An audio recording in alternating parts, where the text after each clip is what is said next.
নমস্কার, 24 ঘন্টা লাইভে আপনাদের স্বাগত। বাংলা কিন্তু এই মুহূর্তে সম্মুখীন বিধানসভা নির্বাচনে।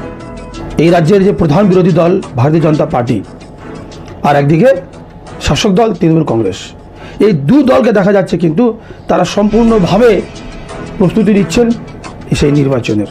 কার থাকবে শাসন তা নিয়ে কিন্তু রায়দান করবে এই বাংলার মানুষ। আর আমরা এই মুহূর্তে উপস্থিত হয়েছি ভারতীয় জনতা পার্টি ব্যারাকপুর সাংগঠনিক জেলার যিনি সাধারণ সম্পাদক রূপক মৈত্রের কাছে। তার থেকে আমরা সরাসরি জানবো। স্বাগত আপনাকে অনেক অনেক নমস্কার, এবং আপনার চ্যানেলের মধ্যে দিয়ে আপনার সমস্ত দর্শককে আমার আন্তরিক শুভেচ্ছা, অভিনন্দন এবং রামনবমীর আগাম শুভেচ্ছা জানিয়ে রাখলাম আপনাকে এবং আপনার সকল দর্শককে। ধন্যবাদ। আর এই যে শিক্ষকদের যে চাকরি বাতিল, এই বিষয় নিয়ে এখন বিজেপির অবস্থান কতটুকু, কোন দিকে? দেখুন, আমি ব্যক্তিগতভাবে খুব এটাতে আমি মানসিকভাবে ভেঙে পড়েছি বলতে পারেন। কারণ আমার পরিচিত বন্ধুবান্ধব অনেকেই যারা নাকি এই চাকরি হারিয়েছেন যোগ্যতা থাকা সত্ত্বেও। এবং সবচেয়ে বড় কথা, যেহেতু আমরা নিজেদের সনাতনী বলি, হিন্দু বলি, তো প্রত্যেক হিন্দু হচ্ছে আমার পরম আত্মীয়। যে কজনের চাকরি গেছে তার জন্য মানসিকভাবে আমি খুব ভেঙে পড়েছি। আমার রুচিতে বাদে এটা নিয়ে রাজনীতি করতে শুধু একটাই চিন্তা। ধরুন, কালকেই আমার এক বন্ধুর সঙ্গে কথা হচ্ছিল, সে বলছিল, দেখ 9 বছর চাকরি করলাম, বাচ্চার বয়স 5 বছর, বাবা মা তো আমাদের খুব একটা ভালো স্কুলে পড়াতে পারেনি, বাচ্চাটাকে ডনবস্কে দিয়েছি, এখন কি করব? মাথার উপর ফ্ল্যাট, একটা নতুন ফ্ল্যাট নিয়েছে এই সামনেই। ফ্ল্যাটটায় ধরুন আমি জানি, কারণ ওই ফ্ল্যাটের গ্যারেন্টার আমি। 30 লক্ষ টাকা ব্যাংক লোন। মা আছেন, বাবার হার্টের রোগ আমি জানি, বউ আছেন, একটা বাচ্চা। কদিন আগে বোনের বিয়ে দিল, সেখানেও ওর কিছু টাকা দেনা হয়েছে। সেটা তো আমি আমার খুব নিয়ারেস্ট ক্লোজেস্ট একজনের কথা বলে আমি আপনাকে বললাম। কিন্তু ভাবুন তো, আদর্শ স্কুলে 18 জন শিক্ষকের চাকরি নেই। আপনি তার পরিবারটার কথা ভাবুন তো। আপনি কাছড়াপাড়ায় চলে যান, এরকম অনেক স্কুলের, কোনো স্কুলে 8 জন, কোনো স্কুলে 10 জন। আপনি মুর্শিদাবাদ, বহরমপুর, লালগোলা, একের পর এক জায়গা থেকে খবর আসছে, সর্বোপরি সারা পশ্চিমবঙ্গে 26,000-এর কাছাকাছি প্রায় এই মতো অবস্থায় দাঁড়িয়ে এদের একটা স্ট্যান্ডার্ড লিভিং অফ স্ট্যান্ডার্ড ছিল। স্ট্যান্ডার্ড অফ লিভিং এদের একটা জায়গা থেকে একটা জায়গায় এসেছিল। 70-80 হাজার টাকা বেতন পেতেন, তো ন্যাচারালি তার জায়গাটা অন্য জায়গায় হয়ে যাবে। আজকে ভাবুন, এই 26,000 পরিবার, মানে কম বেশি 1.5 লক্ষ লোক, 1.5 লক্ষ মানুষ, 1.5 লক্ষ পেট, 1.5 লক্ষ চোখ, মানে 1.5 লক্ষ মুখ যাদের দিকে তাকিয়েছিল, আজকে তারা এই ভয়ঙ্কর পরিস্থিতির মধ্যে পড়ে গেলেন। নির্লজ্জ মুখ্যমন্ত্রী সেদিনকে প্রেস কনফারেন্স করে আবার বড় বড় কথা বলছেন, বিকাশ রঞ্জন ভট্টাচার্যকে টেনে আনছেন। বিকাশবাবু আমার বিরোধী দল হতে পারেন, কিন্তু আজকে তো কোর্ট তাদেরকে সুযোগ দিয়েছিল যে আপনারাই বেছে দিন যে কারা যোগ্য কারা অযোগ্য। কারণ কোর্ট বুঝেছিল এরা যে মাল তুলেছে, কত লোকের মাল এরা তুলেছে, এদের কাছে হিসাব আছে। সেই হিসাবটা থেকে যারা সত্যিকারের যোগ্য তাদের নামগুলো যদি এরা পাঠাতো, আজকে এই লোকগুলো চাকরি যেত না। আচ্ছা ভাবুন, আমি আপনাকে আবার অযোগ্যের কথাও তো প্রশ্নেও আসছে।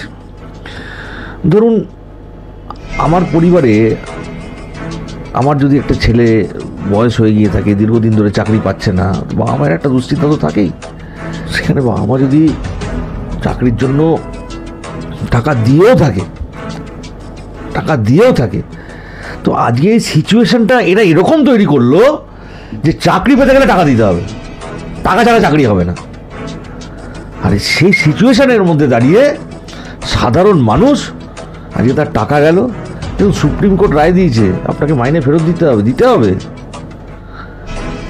খুব ভয়ঙ্কর জায়গায় এরকম কোনো খবর আছে যে 10 জন মানুষ সুসাইড করেছে, আমি তো অবাক হব না কিছুতে। এর সমস্ত দায় তৃণমূল কংগ্রেসের, এর সমস্ত দায় মমতা ব্যানার্জির। উনি নাটক করছে সম্পূর্ণভাবে। এর সমস্ত দায় মমতা ব্যানার্জিকে নিতে হবে। সে যদি মানে যোগ্যদের লিস্টটা দিয়ে দিত, তা তো সেই তো বলছে যে হ্যাঁ তাহলে অযোগ্য, আমি এত নিয়েছি। শুন, আপনি কোন জায়গার চাকরিতে কিভাবে করছেন? সিপিএম কি করেনি? নিশ্চিতভাবে সিপিএম প্রচুর করেছে। আপনি পঞ্চায়েতগুলো গিয়ে দেখুন, মিউনিসিপ্যালিটিতে গিয়ে দেখুন, এখনও সিপিএমের লোক পাবেন আপনি।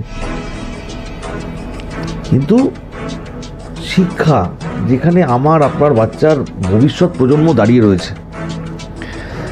নেলসন ম্যান্ডেলা বলেছিলেন একটা সময় যে কোনো দেশকে যদি মারতে হয় তার সঙ্গে যুদ্ধ করার কোনো প্রয়োজনীয়তা নেই, তার শিক্ষা ব্যবস্থাটাকে শেষ করে দাও। আজকে নেলসন ম্যান্ডেলার সেই কথাটা মনে পড়ে খুব, যে পশ্চিমবঙ্গের শিক্ষা ব্যবস্থাটাকে মমতা ব্যানার্জি এবং তৃণমূল কংগ্রেস শেষ করে দিয়েছে। আমরা স্কুলে যখন যেতাম ভয় হতো টিচার কী পড়া ধরবে, পড়া না করলে স্কুলে যেতাম না, ড্রপ দিয়ে দিতাম। আজকে সেগুলো তো মানে কোনো বিষয়ই নেই, ফেল বলে কিছু নেই, স্টুডেন্টদের মধ্যে কোনো কম্পিটিশান নেই, দুটো শ্রেণীর স্টুডেন্ট তৈরি হচ্ছে, একটা একদম ক্রিম স্টুডেন্ট তৈরি হচ্ছে আর একটা একদম কিছু না করা স্টুডেন্ট তৈরি হচ্ছে। কারণ দেখুন, আজকে একটা বাচ্চা, সেই বাচ্চাটা ধরুন ক্লাস 10-এ পড়ে বা 11-এ পড়ে বা মাধ্যমিক বা উচ্চ মাধ্যমিক দিয়েছে, সে তো পরিষ্কার দেখতে পাচ্ছে মমতা ব্যানার্জি মুখ্যমন্ত্রী হয়ে বলছে চাকরি বাকরির কোনো প্রয়োজন নেই, তুমি চায়ের দোকান দাও, চায়ের দোকানে অনেক বেশি রোজগার, তুমি চপের দোকান দাও, তুমি চপ। ভাই, একটা রাজ্যের মুখ্যমন্ত্রী, একটা বাচ্চা ছেলে তো তার ইন্সপায়ার হবেই। সে বলছে প্রয়োজনীয়তা নেই চাকরি বাকরির, পড়াশোনার কোনো দরকার নেই, এই মাধ্যমিক পাস করে গেছি, এইবার তৃণমূল কংগ্রেসে জয়েন করে যাবো, ব্যাস মোটামুটি তোলা তুলবো। পশ্চিমবঙ্গের মেরুদণ্ড মমতা ব্যানার্জি শেষ করে দিয়েছে, শেষ করে দিয়েছে। এই যে বলছেন যে আপনি যে বন্ধুর কথা তুলে ধরলেন, আপনি তার লোন বা তাদের এরকম তো অনেকেরই রয়েছে, এবার যে টাকা ফেরতের কথা উঠছে যে তাদেরকে টাকা ফেরত দিতে হবে, তো একে কর্মহারা, দ্বিতীয় প্রিভিয়াস কিছু লাইবিলিটি তারা নিয়ে ফেলেছে, লোন সেটা তুলতে হবে, তারপর আবার এই টাকা ফেরত দেওয়ার প্রেশার, এই ত্রিস্তরীয় যে প্রেশার, সেটা কি মানে সম্ভব একটা মানুষের জন্য? সম্ভব না তো। সেই জন্যই তো আমি আপনাকে বলছি যে আজকে বা আগামীকাল বা এক সপ্তাহের মধ্যে যদি আপনি শোনেন যে এত লোকের মৃত্যু ঘটেছে, সুসাইড করেছে, আপনি অবাক হবেন না বা আমিও অবাক হব না।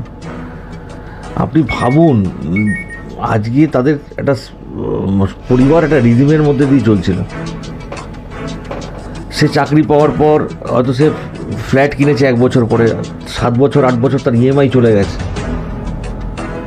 গেছে অলরেডি। একটা স্কুটার কিনেছে বা বাইক কিনেছে,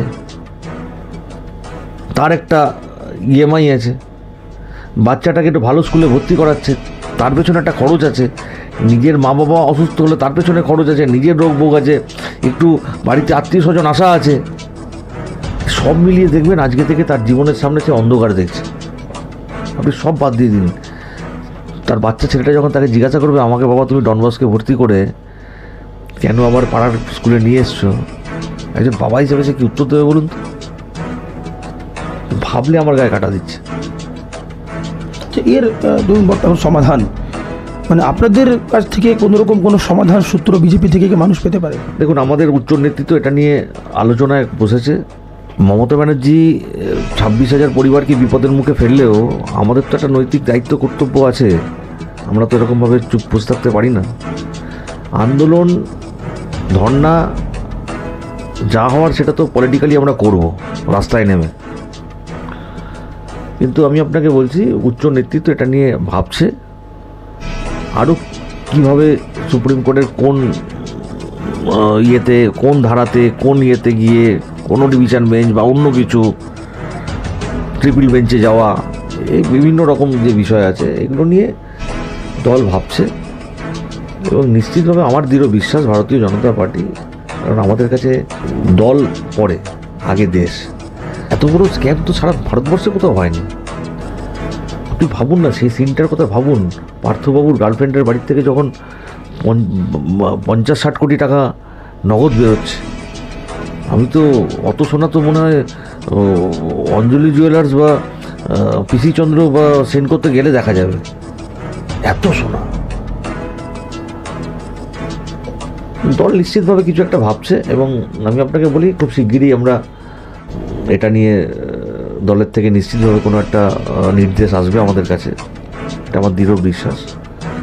তবে একটা কথা বলবো আপনার এই চ্যানেলের মধ্যে দিয়ে, আমার এই অঞ্চলের যাদের চাকরি নেই আজকের দিনে, তাদের উচিত একদম স্ট্রেট, নৈহাটি বিধানসভার যাদের যাদের চাকরি নেই তাদের উচিত পার্থবাবুর বাড়িতে আর সনদবাবুর বাড়িতে সকালবেলা পৌঁছে যাওয়া, একদম স্ট্রেট, যে কৈফিয়ত নেওয়া পার্থবাবুর থেকে।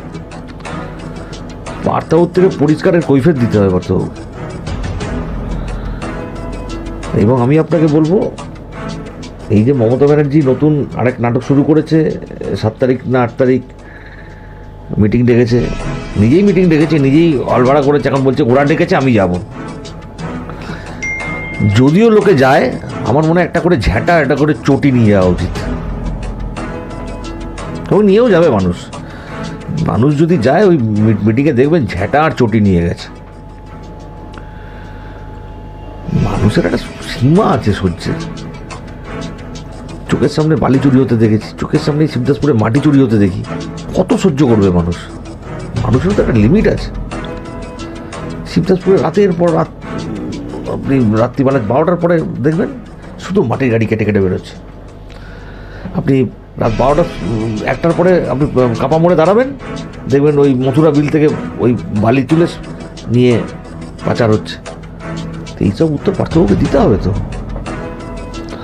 তো বালি চুরি করেছে, মাটি চুরি করেছে, মানুষ চুপ করেছিল, এখন মানুষের জীবন নিয়ে এরা খেলা করছে। তো এর উত্তর পার্থবাবুকে দিতে হবে না? এর উত্তর তৃণমূল কংগ্রেসকে দিতে হবে না? সুব্রতর সঙ্গে আমি রাজীব গুপ্তা, আপনারা দেখছেন 24 ঘন্টা লাইভ, দেখতে থাকুন, সঙ্গে থাকুন। অরিজিনাল জিনিসের সাথে নতুন জমানার টাচ।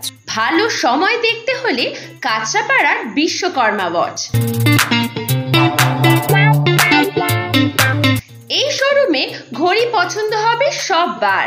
সব ব্র্যান্ডের ওপর থাকছে 40% পর্যন্ত ছাড়।